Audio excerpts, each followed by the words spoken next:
qui ne respectent pas ça. Et visiblement, ce serait une bien bonne idée s'ils le respectaient. Il faut attendre 10 jours.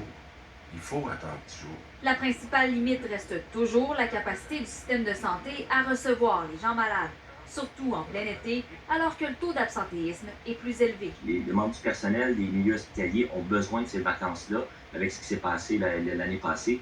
Alors, c'est sûr que c'est une crainte. Il ne faut pas empêcher les gens de partir en vacances, mais on s'entend qu'il y a déjà beaucoup de personnes qui sont infectées en soins hospitaliers présentement par la COVID, qui sont déjà en arrêt de travail. La vaccination tourne au ralenti. Entre tests positifs, 3e et 4e dose, difficile de s'y retrouver. Moi, je l'ai, ma 4e dose. Mais j'ai 80 et plus. Moi, j'irai pas. Je n'ai pris 3, mais pour moi, c'est assez, je pense. Ça, de répondre à une question comme ça, j'ai pas de bagage.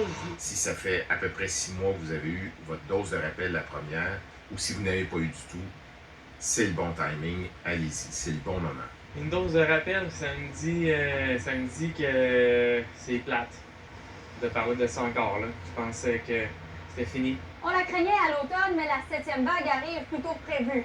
Un rappel que malgré les beaux jours, le virus n'a peut-être pas dit son dernier mot. Mais un rappel aussi pour le gouvernement, à quelques semaines du déclenchement des élections, imposer une fois de plus des mesures sanitaires pourrait le rendre bien impopulaire. Claudie Côté, TVA Nouvelle, Québec. Et puis cette 7e vague se fait particulièrement sentir en Gaspésie en ce moment. Les visites dans des hôpitaux de la région ont été suspendues par mesure préventive. C'est une éclosion à l'hôpital de Maria qui a motivé le CIS à prendre cette décision. En tout, 53 employés du réseau ont été retirés de leur milieu de travail. La suspension des visites pourrait se prolonger pendant plusieurs semaines. Seuls les proches aidants auront un accès limité aux patients de l'établissement. La pandémie et la pénurie de personnel et les vacances, les problèmes du réseau de santé sont multiples, vous savez, notamment aux urgences qui débordent un peu partout.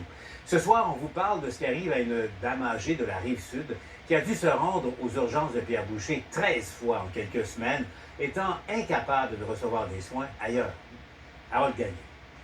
À chacune des fois, elle revient à l'urgence, elle n'est pas tout à fait guérie. Marie-Josée Soucy en a assez. Sa mère de 76 ans est couchée sur une civière aux urgences de l'hôpital Pierre-Boucher de Longueuil pour la 13e fois en 2 mois. Mercredi, elle est allée voir un médecin de famille à Brossard. Il l'a fait transporter en ambulance à l'hôpital Charlemagne.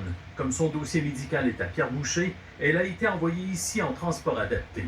Elle devait encore hier venir s'inscrire comme si elle n'avait jamais vu personne à l'urgence. Ça a été des problèmes au niveau de ses poumons. Elle a eu d'autres problèmes là, globaux autour de ça, entre autres une fracture aux vertèbres, elle a eu un claquement musculaire, elle a eu un grand saignement de nez. Chaque fois, nous dit sa fille, elle reste aux urgences pendant 2 ou 3 jours avant d'être retournée chez elle.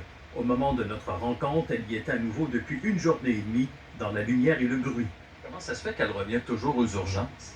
J'ai l'impression, moi, qu'ils ne l'ont pas guérie totalement de la première fois. Le Conseil pour la protection des malades souhaite qu'on traite beaucoup mieux les patients comme Madame Sans Souci, car elle n'est pas la seule à vivre une telle situation. Si on soignait ces gens-là chez eux, on sauverait 25% des lits d'hôpitaux, puis on éviterait 13 transports en ambulance inutiles. La direction de l'hôpital invite les patients à ne pas se présenter aux urgences parce que le taux d'occupation est actuellement de 160%. Cette dame-là, d'abord, on a beaucoup d'empathie pour elle, puis toutes les personnes qui peuvent se retrouver dans cette situation-là. On comprend très bien sa souffrance, mais il y a des cas encore plus lourds qu'il faut traiter en priorité. C'est ça toute la difficulté présentement dans nos urgences. À l'hôpital Pierre-Boucher, comme dans de nombreux autres centres hospitaliers, on manque de lits sur les étages et de personnel partout. Plusieurs de nos lits sont occupés par des gens qui ont reçu les soins, mais qui doivent être déplacés en CHSLD, en ressources dans la communauté, et il n'y a pas de place. On nous assure qu'une équipe qui évalue les besoins des patients va voir comment le système de santé pourrait offrir un meilleur service à domicile s'il le faut